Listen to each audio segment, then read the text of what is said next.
Tina King, App State, illustrated with special teams and running back coach Stu Holt.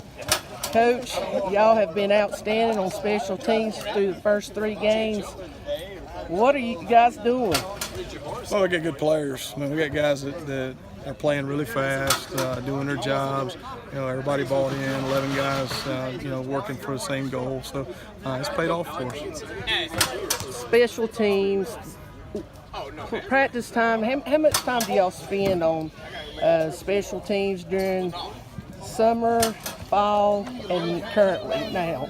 Well, fall is the majority of the time. I mean, spring we do a lot of drill work. Fall is more scheme work. We're typically going to get about 30 minutes a day to devote some form or fashion to the kicking game, and it's certainly important to us. And Coach Satterfield, allows that time for it, and we try to make the most of it. Some programs treat special teams just equally as offense and defense. Any special players that y'all just use on special teams, or do you use starters, or do you use younger players, or just your best athletes?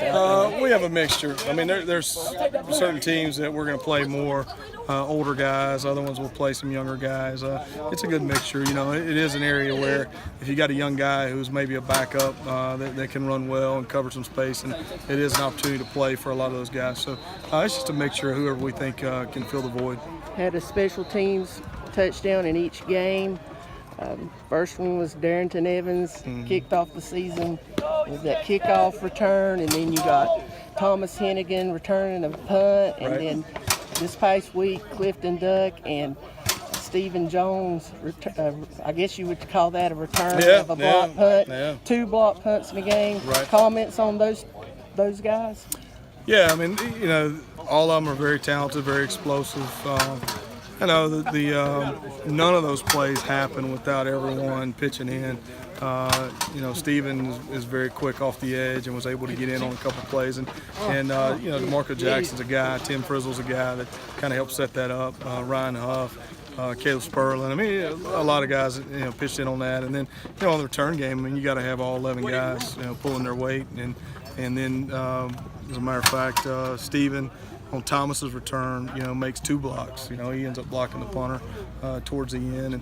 And Darrington Darrington's got a unique combination of size and speed, and he's able to break tackles, but yet not get caught in the open field. And if we get him out in the open, there's few guys that are going to catch him. So anytime we can do that, we certainly want to do it. Does it take a special type of kid that wants to play special teams? You see that from time to time, but what's good about our place is our kids buy into whatever we're asking them to do. We've got outstanding players, and our coaches work really hard in the kicking game, and we all coach in the kicking game. So it's just a combination of players working really hard, buying in, and coaches being in tune to the details and really coaching them up well. What's your thoughts on the new special teams rules? Which one specifically? Well, the kickoff.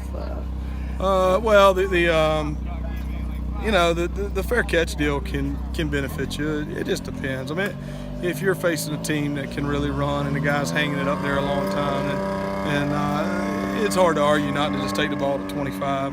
But at the same time, if you feel like you got some guys that block it up well and you run well yourself, then we certainly want to take advantage if we can. If you could tweak any special teams rule, what would you want? Any special teams rule? Let's see. You might have stumped me on that one.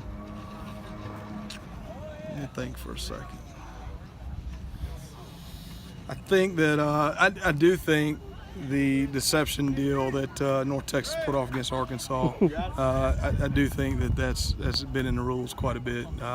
If a player gives himself up, then it should be blown dead at that point, in my opinion.